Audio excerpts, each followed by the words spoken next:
The uranium didn't just disappear. It was taken. Over 1,000 tons of it, stockpiled at the Sahel mine in northern Niger, changed hands in November 2025 without Paris knowing until it was already gone. And the buyer wasn't a French ally. It was Russia. What happened next wasn't just a legal battle. It became one of the most direct confrontations between a former colonial power and a rising geopolitical force over African resources in modern history. And at the center of it all stands a country that spent decades under French economic control, finally deciding it had had enough. Niger is landlocked, poor, and, until recently, relatively quiet on the global stage. But beneath its arid soil lies something France desperately needs: uranium. For over half a century, French state-backed companies extracted it, refined it, and shipped it back to Europe to fuel reactors that power French cities, hospitals, and industries. The relationship was presented as partnership. But to many in Niger, it looked more like extraction with a polite face. The contracts were opaque. The profits flowed mostly outward. The environmental damage stayed behind. And despite sitting on one of the world's key uranium deposits, Niger remained one of the poorest countries on Earth. That contradiction didn't go unnoticed. Then came the coup. In July 2023, Niger's presidential guard detained President Mohamed Bazoum and dissolved the government. General Abdourahmane Tiani took control. Within weeks, the new military leadership began dismantling the architecture of French influence. First, they expelled the French ambassador. Then they demanded the withdrawal of French troops stationed in the country as part of counter-terrorism operations. By December 2023, the last French soldiers had left. And then the junta turned its attention to Orano, the French state-owned company that had been operating uranium mines in Niger for decades. Orano didn't see it coming. Or maybe they did, but believed the leverage France held would protect them. It didn't. In early 2024, Niger's transitional government began revoking mining permits, auditing contracts, and publicly accusing Orano of environmental negligence and economic exploitation. The rhetoric was sharp. Officials in Niamey claimed that Niger had been giving away its uranium for pennies while France built nuclear energy independence on the back of Nigerian resources. The accusations weren't entirely new. They had simmered for years among civil society groups, opposition figures, and even some within Bazoum's former government. But now they were policied at BY mid-2024. Orano's operating license at the Sahel mine was suspended. The French company protested. The French government backed them. But Niger didn't blink. And as tensions deepened, something else was happening quietly in the background. Russia was making moves. That Russia's presence in the Sahel had been growing steadily since the early 2020s. In Mali, in Burkina Faso, and now in Niger, military juntas that had seized power were looking for new partners. Partners who didn't lecture them about democracy. Partners who didn't attach strings about governance reforms or human rights to security assistance. Russia offered exactly that. The Wagner Group, rebranded and restructured after Yevgeny Prigozhin's death, provided mercenaries, training, and political cover. Russian officials offered diplomatic support at the United Nations. And Moscow made it clear it was willing to do business on terms that didn't remind African governments of their colonial past. When Niger found itself with over 1,000 tons of uranium sitting in storage at Sahel, stockpiled by Orano and awaiting shipment to France, the junta saw an opportunity. And Russia saw an opening. In November 2025, the uranium was sold. Not to France, not to Orano, to Russia. The details of the transaction remain murky. Neither Niamey nor Moscow has released the full terms. But what is clear is that the sale happened swiftly, quietly, and with enough legal cover that Niger's government insists it was entirely within its sovereign rights. France saw it differently. Paris didn't just call it a breach of contract. It called it theft. Within days, the French government launched a criminal investigation. The accusations were sweeping. Organized theft, conspiracy, a coordinated effort between Niger's military leadership and Russian state actors to seize assets that legally belonged to Orano. French prosecutors framed it not as a nationalization or a commercial dispute, but as a criminal enterprise designed to destabilize European energy security. The language was deliberate. By invoking theft and conspiracy, France was signaling that this wasn't just about one stockpile of uranium. It was about the principle. If Niger could seize French assets and sell them to Russia without consequences, what would stop other countries from doing the same? France also launched arbitration proceedings under international investment treaties. Orano filed claims demanding compensation, the return of the uranium, or both. French officials argued that the contracts governing the Sahel mine were binding, that the uranium had been legally extracted and stockpiled under those agreements, and that Niger's government had no right to unilaterally seize it. The arbitration process would take years. But France wasn't relying on legal proceedings alone. It moved to block payments. This is where the stakes become clear. The uranium sale may have been agreed upon, but the money still had to move. And moving money internationally, especially large sums tied to strategic commodities, requires access to the global financial system. That system runs predominantly through Western institutions, clearinghouses, and correspondent banks. France, working with allies, began pushing to freeze transactions related to the uranium deal. The argument was straightforward. If the uranium was stolen, then any payment for it would constitute money laundering or the proceeds of crime. Niger and Russia both protested. But the pressure was real. Russia, for its part, has been careful in its public messaging. Moscow insists it purchased the uranium legally from a sovereign state exercising control over its own natural resources. Russian officials have pointed out that Niger's government, regardless of how it came to power, is the recognized authority in the country. And under international law, states have the right to control and dispose of resources within their territory. Russia's argument is that this isn't theft, it's sovereignty.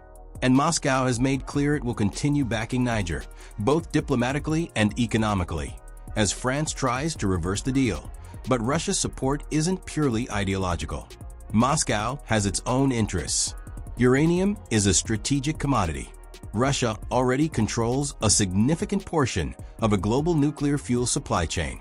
Adding Nigerian uranium to that portfolio strengthens Russia's position, not just in Africa, but globally. It gives Moscow leverage over energy markets, over countries dependent on nuclear power, and over geopolitical rivals like France. The timing matters too. Europe is still grappling with energy security after the fallout from the war in Ukraine. Losing access to Nigerian uranium complicates France's nuclear strategy and weakens its energy independence. Russia knows this, and it's using it. For Niger, the calculus is different but no less calculated. The military junta that now governs the country came to power amid widespread frustration with foreign influence, economic stagnation, and insecurity. Populist rhetoric about reclaiming national resources resonated. And delivering on that rhetoric, even symbolically, strengthens the junta's domestic legitimacy. Selling the uranium stockpile to Russia wasn't just about money. It was about sending a message. To France, to former colonial powers, and to Nigerians themselves, the old rules no longer apply. But sovereignty has costs. Niger is one of the poorest countries in the world. Its economy is fragile. Its infrastructure is underdeveloped. And while Moscow offers military support and political backing, it's unclear whether Russia can or will provide the kind of economic investment Niger needs in the long term. France, for all its exploitative history, was a major economic partner. Cutting those ties entirely creates risks. And if the uranium deal falls due to financial blockades or legal pressure, Niger may find itself isolated, cash-strapped, and more dependent on Russia than it intended. This is where the broader geopolitical implications start to unfold. What's happening in Niger isn't an isolated incident. It's part of a larger pattern. Across the Sahel, French influence is collapsing. Mali expelled French forces in 2022. Burkina Faso followed in 2023. Now Niger. The common thread isn't just anti-French sentiment. It's a fundamental reassessment of what partnership means. For decades, France maintained a network of military bases, economic agreements, and political relationships across its former colonies in West Africa. That network, often called Francafrique, allowed Paris to project power, secure resources, and maintain influence far beyond its borders. But it also bred resentment. The perception, fairly or not, was that France treated these countries as extensions of its own strategic interests rather than as truly independent states. Russia has capitalized on that resentment. Moscow offers an alternative model. No lectures, no conditions, no colonial vague, just transactional relationships based on mutual interest. It's effective messaging, even if the reality is more complicated. Russian mercenaries have been accused of human rights abuses in Mali and the Central African Republic. Russian economic investments in Africa have been limited compared to China or even France. And Moscow's long-term commitment to the region remains uncertain. But in the short term, Russia doesn't need to offer more. It just needs to offer something different. And that's been enough. France, meanwhile, is struggling to adapt. Paris has tried rebranding its Africa policy, emphasizing partnership and mutual respect. President Emmanuel Macron has given speeches acknowledging France's colonial past and calling for a new relationship based on equality. But words haven't translated into trust. And when confrontations like the uranium dispute arise, France's response still looks like an attempt to reassert control rather than accept change. The criminal investigations, the arbitration claims, the financial blockades, all of it reinforces the perception that France still views African resources as part of its sphere of influence. What happens next could redefine the region. If France succeeds in blocking the uranium sale, it sends a message that severing ties with Western powers comes with real economic consequences. But if Niger and Russia successfully complete the transaction despite French pressure, it demonstrates that the old post-colonial order can be challenged and that alternative partnerships are viable. Either outcome reshapes the calculations for other African countries watching closely. And they are watching. Leaders across the continent are paying attention to whether Niger can assert sovereignty over its resources without being economically strangled. They're watching whether Russia can deliver on its promises.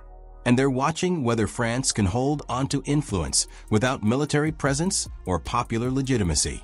The answers to those questions will determine not just the future of Niger, but the future of foreign influence across Africa. There's also a European dimension that can't be ignored.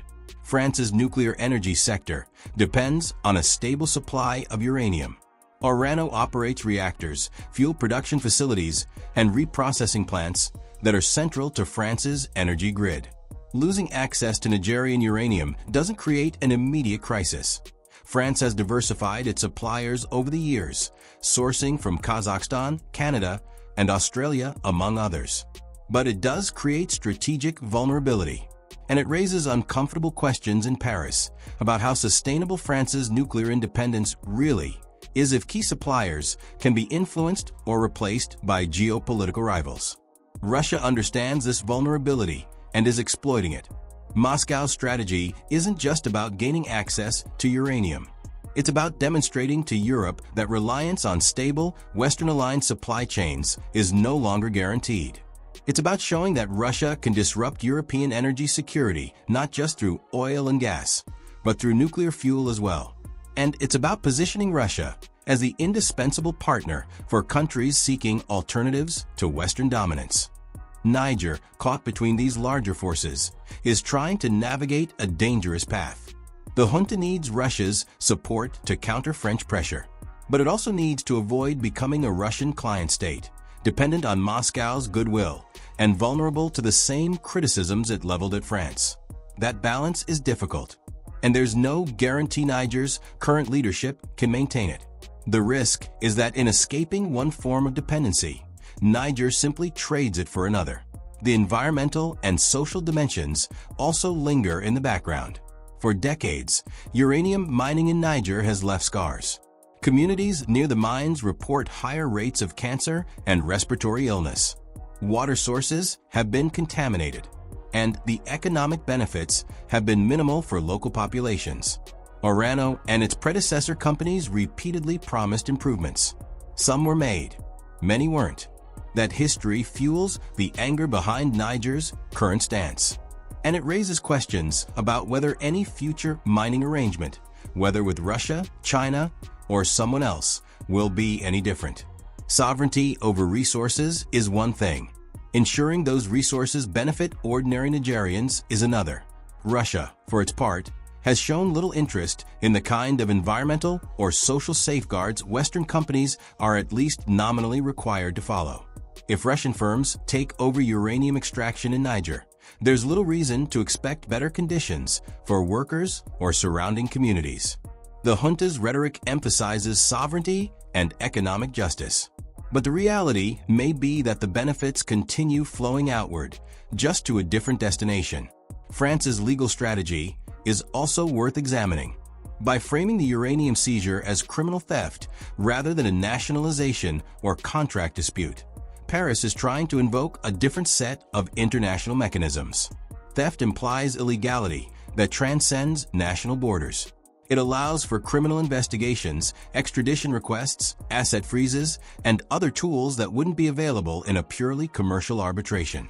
France is essentially arguing that this isn't a matter of contract law or investment treaties. It's a matter of international crime. That framing is aggressive, and it's risky. If international courts or institutions don't accept that framing, France loses credibility. But if they do, it sets a precedent that could complicate resource nationalization efforts across the global south. Niger and Russia are betting that the international system won't fully back France. They're betting that enough countries, particularly in Africa and the developing world, will see this as a sovereignty issue rather than a theft issue. And they're betting that the practical difficulties of enforcing French legal claims, combined with geopolitical support from Moscow, will be enough to make the uranium sale stick. The financial blockade is the real battleground. Legal cases take years. Diplomatic disputes fade. But if France can prevent money from reaching Niger or Russia, the deal collapses. And that's where Western financial infrastructure becomes a weapon. The global banking system, dominated by institutions in New York, London, and Paris, gives Western governments enormous leverage. Transactions can be delayed, flagged, frozen, or blocked based on compliance concerns, sanctions, or legal disputes. Niger and Russia know this, and they're likely trying to structure payments in ways that avoid Western choke points. That might mean using Chinese banks, cryptocurrency, barter arrangements, or other mechanisms. But all of those come with complications and costs. What's emerging is a test case. Not just for Niger, not just for France, but for the entire post-colonial economic order. Can African countries assert control over their resources in ways that directly contradict the interests of former colonial powers? Can they do so while maintaining access to global markets and financial systems? And can they find alternative partners powerful enough to shield them from Western economic pressure? Russia believes the answer is yes. France believes the answer must be no. And Niger is the proving ground. The outcome remains uncertain. French pressure is real. Russian support is significant, but untested in a confrontation of this scale. And Niger's leadership, lacking democratic legitimacy and facing enormous domestic challenges, is fragile. Any one of these variables could shift. A change in government in Niamey, a shift in Russian priorities, a breakthrough or breakdown in legal proceedings. All of it could alter the trajectory. But regardless of how this specific dispute resolves, the broader shift is already underway. France's traditional dominance in the Sahel is over. Other powers are filling the vacuum. And the countries of the region, for better or worse, are asserting agency in ways that would have been unthinkable a decade ago. The uranium stockpile at Sahel is more than a pile of ore. It's a symbol of a world order in transition. A world where sovereignty is contested, resources are weaponized, and the legacy of colonialism is being renegotiated in real time. What happens to that uranium will shape not just Niger's future, but the future of great power competition in Africa and beyond.